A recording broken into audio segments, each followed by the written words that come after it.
আসছি, মরলে জান্নাত, ওই বেটা বাতিলের উপর থেকে মরলে যার জন্য জাহান্নাম কনফার্ম। ও যদি মাথা নত করতে না পারে, হকের ঝান্ডাবাহী মাথা নোয়াতে পারে না, মাথা নোয়াতে পারে না।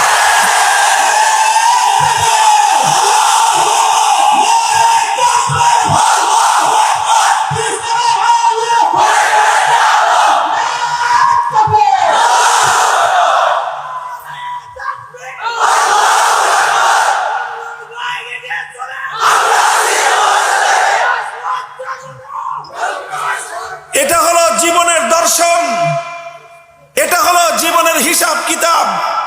তুমি যদি বাতিলের পক্ষে থেকে তোমার সুর নরম করতে না পারো, তুমি যদি বাতিলের উপর থেকে তোমার কথা প্রত্যাহার করতে ব্যর্থ হও, তোমার কথা প্রত্যাহার যদি তুমি করতে না পারো, আমি হকের কথা, তাওহীদের কথা, কোরআনের কথা আমি কেন প্রত্যাহার করব?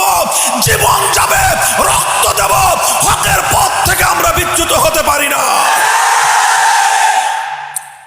হিসাবে কোনো সমস্যা আছে?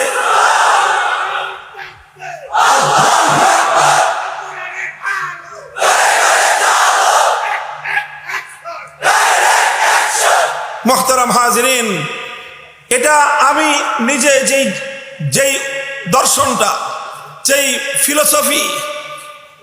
ফিলোসফি আমি নিজে ধারণ করেছি, আমি নিজে লালন করছি, আমার সময়ের প্রজন্মের সাথী যারা তোমরা আছো এবং যারা আমাদের সন্তান তুল্য যারা আছো, আমিও তোমাদেরকে পরামর্শ দিচ্ছি, জীবনে এই একটা মূলনীতি মুখস্থ করো, জীবনে একটা মূলনীতি মুখস্থ করো। যদি ও বাতিলের উপর থেকে নতি স্বীকার করতে না পারে, মরলে জাহান্নামে যাবে, এই অবস্থায় যদি ও নতি স্বীকার করতে না পারে, হকের উপর থেকে আমি মরলে যেখানে আমার শাহাদাত আর জান্নাত কনফার্ম, সেখানে আমি কেন নতি স্বীকার করব? আমি কেন পিছপা হব? আল্লাহ পাক রব্বুল আলামিন হকের উপর, সত্যের উপর আমাদেরকে এভাবে অটল আর অবিচল থাকবার তৌফিক দান করুন।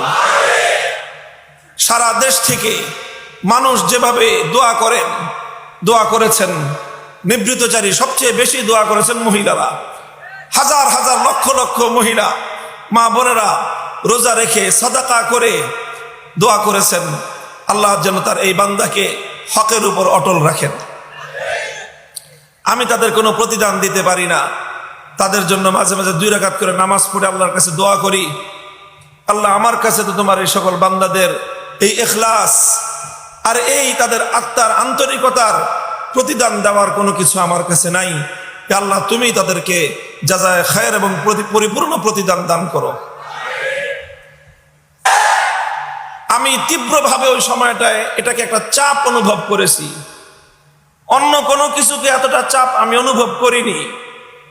আমার জেল হতে পারে, আমার কঠিন শাস্তি হতে পারে, বড় ধরনের হয়রানির শিকার আমি হতে পারি, এটাকে আমি অত বড় চাপ অনুভব করিনি।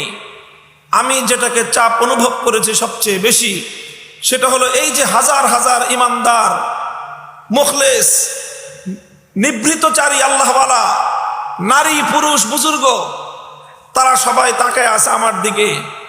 তাদের হৃদয়ের কামনা ছিল ও যেন ওর কথা, ওর ভাষা যেন নরম না করে। এই জিনিসটা আমি অনুভব করেছিলাম।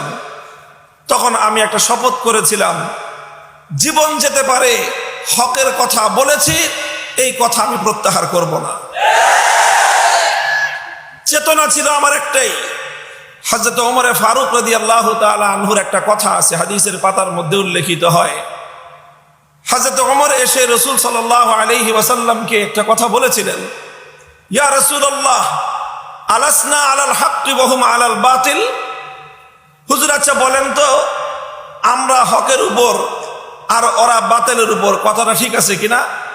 হুজুর বলেন যে হ্যাঁ ঠিকই, আমরা হকের উপর আর আমাদের শত্রুরা হলো বাতিলের উপর।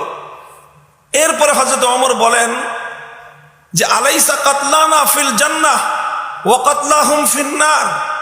হুজুর আরেকটা প্রশ্নের জবাব দেন, আমরা হকের উপর থেকে যদি মৃত্যুবরণ করি তাইলে খোদার জান্নাত হবে আমাদের ঠিকানা, আর আমাদের প্রতিপক্ষ বাতিলের উপর থেকে যদি ওরা মরে তাহলে ওরা যাবে জাহান্নামে। কথা ঠিক আছে কিনা? হুজুর সাল্লাল্লাহু আলাইহি ওয়াসাল্লাম বলেন যে হ্যাঁ, তোমার এই কথাটাও তো ঠিক, যে আমরা হকের উপর, ওরা বাতিলের উপর, আমরা মরলে জান্নাত, ওরা মরলে জাহান্নাম।